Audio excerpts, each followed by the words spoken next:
Hello दोस्तों, हमारे channel में आप सभी का स्वागत है। आज हम देखने वाले हैं एनसीईआरटी क्लास 9 हिंदी पाठ दूसरा लहासा की ओर प्रश्न उत्तर। पहला प्रश्न है, थोरला के पहले के आखिरी गांव पहुंचने पर भीख मंगे के वेश में होने के बावजूद लेखक को ठहरने के लिए उचित स्थान मिला, जबकि दूसरे यात्रा के समय भद्र वेश भी उन्हें उचित स्थान नहीं दिला सका। क्यों? पहले प्रश्न का उत्तर है, इसका मुख्य कारण था संबंधों का महत्व। तिब्बत में इस मार्ग पर यात्रियों के लिए एक जैसी व्यवस्थाएं नहीं थी, इसलिए वहाँ जान पहचान के आधार पर ठहरने का उचित स्थान मिल जाता है। बिना जान पहचान के यात्री को भटकना पड़ता था। दूसरे तिब्बत के लोग शाम 6 बजे के बाद छड़ पीकर मस्त हो जाते थे, तब वे यात्रियों की सुविधा का ध्यान नहीं रखते थे। दूसरा प्रश्न है, उस समय के तिब्बत में हथियार का कानून न रहने के कारण यात्रियों को किस प्रकार का भय बना रहता था? उत्तर है, उस समय तिब्बत में हथियार संबंधी कानून न होने से यात्रियों को हमेशा अपनी जान को खतरा बना रहता था। लोग हथियारों को लाठी डंडे की तरह लेकर चलते थे। डाकू अपनी रक्षा के लिए यात्रियों या लोगों को पहले मार देते थे, तब देखते थे कि उनके पास कुछ है भी या नहीं। इस तरह हमेशा जान जोखिम में रहा करती थी। प्रश्न तीसरा, लेखक लड्डकुर के मार्ग में अपने साथियों से किस कारण पिछड़ गया? उत्तर, लेखक का घोड़ा थक गया था, इसलिए वह धीरे चल रहा था और लेखक अकेले में रास्ता भटक गए। लेखक रास्ता भूलकर 1.5 किलोमीटर गलत रास्ते पर चले गए, जहां से लेखक को लौटकर वापस आना पड़ा। इस कारण लेखक लड्डकुर के मार्ग में अपने साथियों से पिछड़ गया।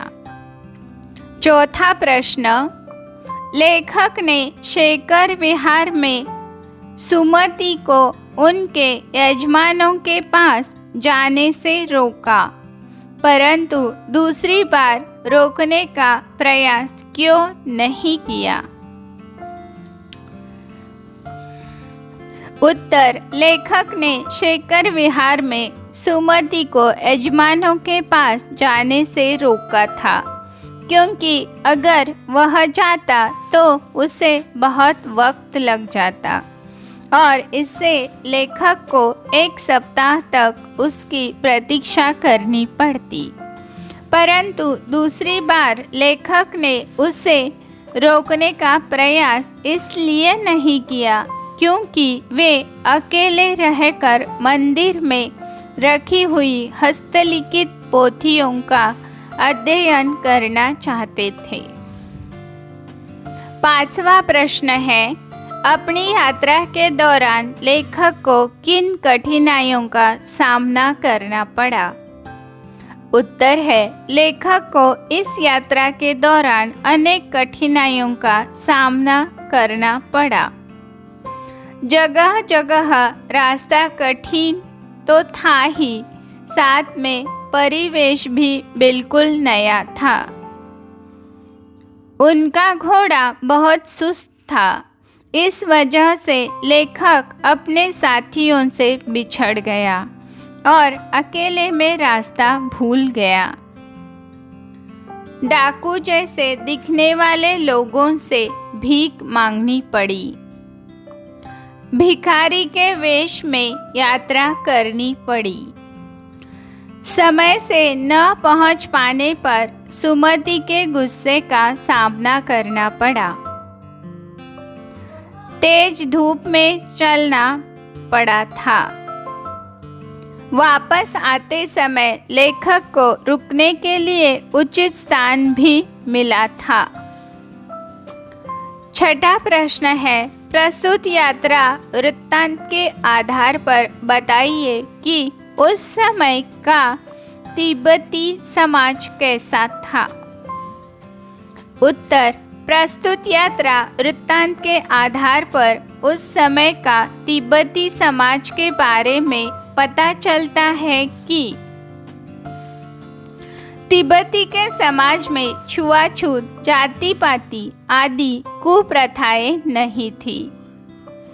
सारे प्रबंध की देखभाल कोई भिक्षु करता था। वह भिक्षु जागीर के लोगों में राजा के समान सम्मान पाता था। उस समय तिब्बती की औरतें पर्दा नहीं करती थी। उस समय तिब्बती की जमीन जागीरदारों में बटी थी, जिसका ज़्यादातर हिस्सा मठों के हाथ में होता था। सातवां प्रश्न है, मैं अब पुस्तकों के भीतर था। नीचे दिए गए विकल्पों में से कौन सा इस वाक्य का अर्थ बतलाता है। लेखक पुस्तकें पढ़ने में रम गया। ख, लेखक पुस्तकों की शेल्फ के भीतर चला गया। ग, लेखक के चारों ओर पुस्तकें ही थी। घ, पुस्तक में लेखक का परिचय और चित्र छपा था। इसका उत्तर है क, लेखक पुस्तकें पढ़ने में रम गया।